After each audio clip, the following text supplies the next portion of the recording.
नमस्कार दोस्तों, हम उपस्थित हैं जंतर मंतर पे और हमारे साथ श्री बी डी तिवारी जुड़ गए हैं। और बी डी तिवारी जी जो है बैंक कर्मियों की बात रख रहे हैं। लगातार जंतर मंतर से लेके आगे तक का उन्होंने सफ़र भी तय किया है और काफ़ी सारी अनुभव हैं उनके पास। लेकिन ये अनुभव क्या रंग लाएगा, ये एक बहुत ही बड़ा प्रश्नवाचक चिन्ह है। और आज वो हमारे पास दोबारा आए हैं इस आंदोलन की एक अलग कड़ी लेकर। हम इसकी जज्बात जानने की कोशिश करेंगे और सरकार किस तरह से इस चीज़ को गंभीरता से ले रही है या नहीं ले रही है, इस पे हम उनकी राय जानेंगे। और ये भी जानने का प्रयास करेंगे कि क्या इन बैंक कर्मियों का वो जो अधिकार है उनको मिल पाएगा या नहीं। आप बने रहिए राज के साथ इस खास प्रसारण में। मैं B D Tiwari all India Gramin bank ex staff association का महासचिव हूँ और यहाँ पर दिल्ली में आया हूँ।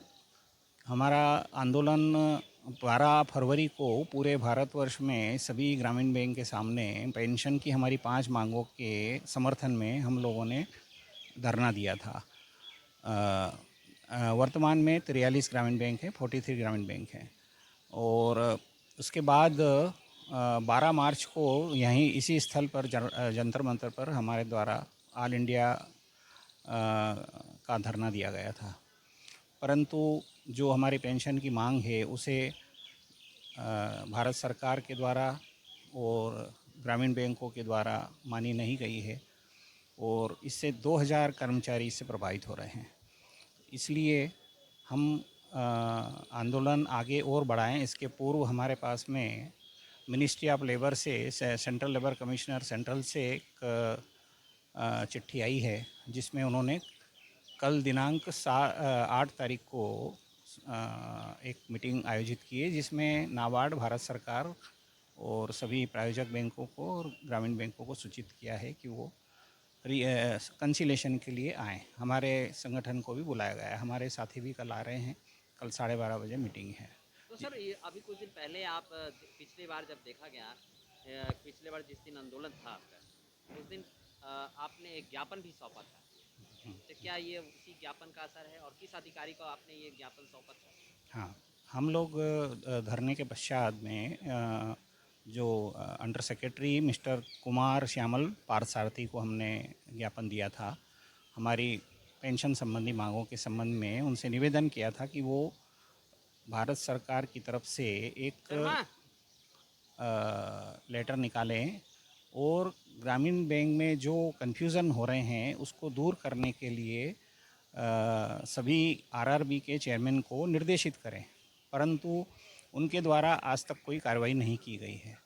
परंतु ये एक प्रोसेस है कि सेंट्रल कमिश्नर से ये जो बैठक कल होने वाली है उसमें हमें आमंत्रित किया गया है और वो आगामी आंदोलन को सीज कर दिया गया है।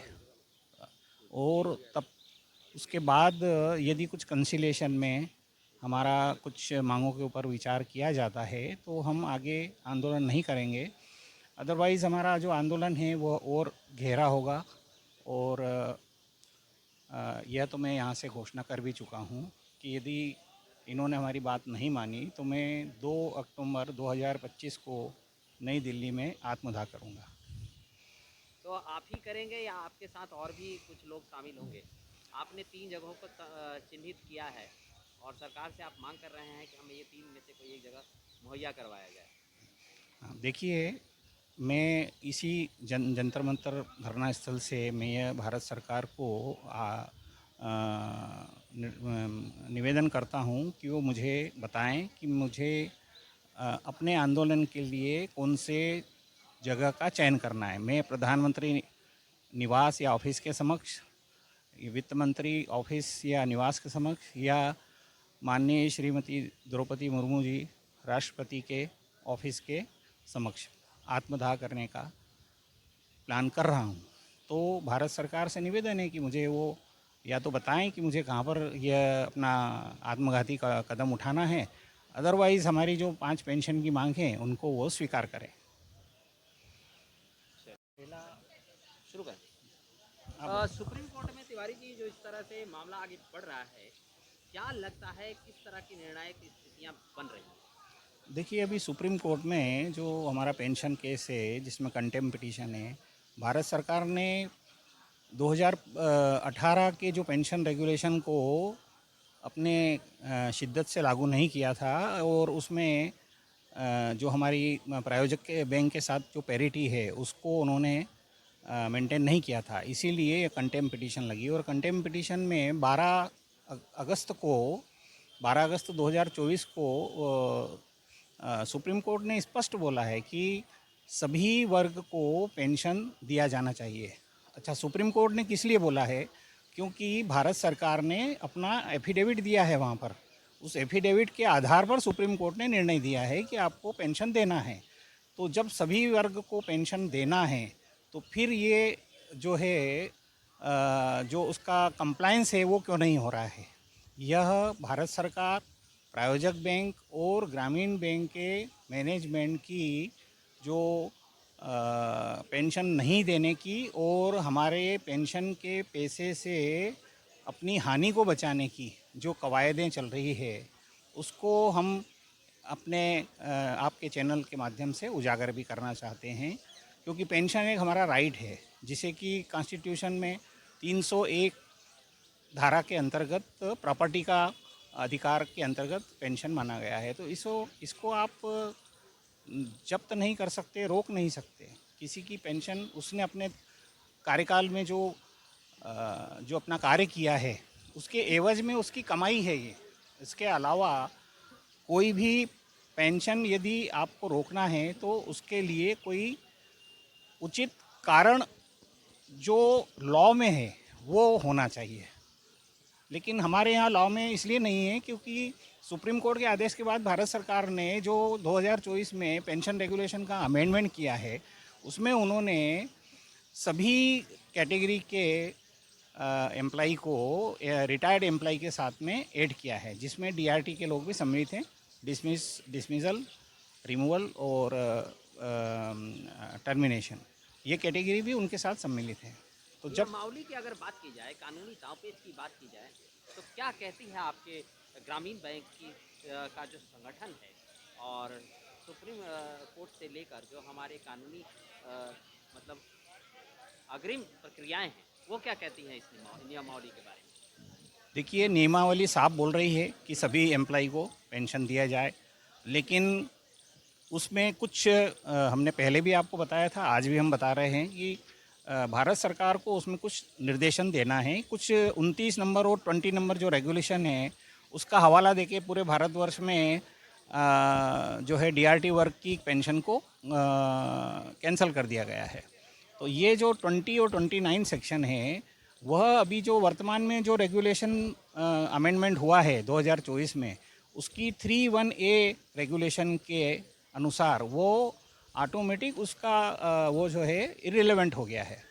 तो यह इरिलेवेंसी भारत सरकार को स्पष्ट रूप से सभी ग्रामीण बैंकों को सूचित करना होगी, तभी वह हम लोगों को पेंशन मिलेगी। अदरवाइज़ एक तरफ से तो उन्होंने देने का बोल दिया है और एक तरफ उन्होंने 20 और 29 को अमेंडमेंट नहीं किया है। तो उस आधार पर भारत सरकार को हमारे जो रेगुलेशन में डीआरटी वर्ग को विशेष रूप से हम बोल रहे हैं कि उनको पेंशन देने के लिए ये एक गवर्नमेंट को एक नोटिफिकेशन, एक सिंपल नोटिफिकेशन निकालना पड़ेगा, और या तो वो खुद निकालें या नाबार्ड के माध्यम से निकालें, उसका क्लेरिफिकेशन निकालें कि 20 और 29 जो है इरेलीवेंट हो गया है और सभी पेंशन के पात्र हैं। तभी सुप्रीम कोर्ट की जो 12/8/24 का आर्डर है उसकी भावना की कद्र होगी। अदरवाइज़ ये कंटेम्प्ट ऑफ पिटीशन जो चल रही है, एक इसके ऊपर एक कंटेम्प्ट पिटीशन और बन जाएगी कि इन्होंने सुप्रीम कोर्ट के आदेश का पालन नहीं किया। और कौन से वर्ग इससे मतलब प्रभावित हैं और कौन से वर्गों का जो है चूल्हा चौकी इस आंदोलन से रुका पड़ा है, थोड़ा सा हमारे व्यूअर्स को व्यक्तिगत रूप से बताने का प्रयास। देखिए सर, हमारे 5 हमारी पेंशन की मांग है, जिसमें जो रिटायर्ड एम्प्लॉई हैं जिन्होंने पिछले 2018 में पेंशन जब लागू हुआ था वो किसी कारण से उनका मैनेजमेंट का पीएफ फंड जमा नहीं कर पाए थे, तो उनका पेमेंट उनको गवर्नमेंट ने एक अनकॉन्स्टिट्यूशनली उनको सेकंड ऑप्शन में डाल के और उनका एरियर रोक दिया है, तो उनके परिवार पूरे प्रभावित हो रहे हैं, है ना। रेजिग्नेशन जिन्होंने दिया है वो 20 वर्ष के अधिक वालों को उन्होंने पेमेंट करना चालू कर दिया है, लेकिन 10 से 20 साल जिन्होंने सेवा की है उनको पेंशन नहीं मिल रही है। तो यह भी एक पेंशन रेगुलेशन का बहुत बड़ा ड्रॉबैक है, क्योंकि जब 10 से 20 वर्ष की जो सर्विस है उसमें सभी एम्प्लॉई को रेगुलेशन 13 में एलिजिबिलिटी दी गई है कि जो 10 वर्ष की सेवा पूरी कर लेंगे उनको पेंशन दी जाएगी। तो फिर ये अलग से एक नोटिफिकेशन 20 वर्ष का देके, और यहाँ भी इन्होंने इसका एक गलत उपयोग किया है। इसी प्रकार से डीआरटी वर्ग, डिसमिस, रिमूवल, टर्मिनेशन, इनको पेंशन, पहले पेंशन नहीं थी, अभी पेंशन का इंट्रोडक्शन किया है आपने मेन रेगुलेशन में 3(1)(a) धारा में डाल के, और उसको पेंशन की पात्रता में लाए गए हैं। तो उस कारण दूसरे जो छोटे रेगुलेशन हैं, सुप्रीम कोर्ट का एक नियम है कि भाई जो मेन रेगुलेशन जो है वो जो सब रेगुलेशन है उसको सुपरसीड करता है। तो ये इस रेगुलेशन के आधार पर सभी डीआरटी वर्ग को पेंशन मिलना चाहिए। इसी प्रकार से प्रायोजक बैंकों में हमारी जो 43 ग्रामीण बैंक की जो प्रायोजक बैंक हैं, जिसमें सभी सीआरएस वर्ग मतलब अनिवार्य सेवानिवृत्ति वाले कर्मचारियों को फुल पेंशन देने का कहा गया है, लेकिन हमारे यहाँ पर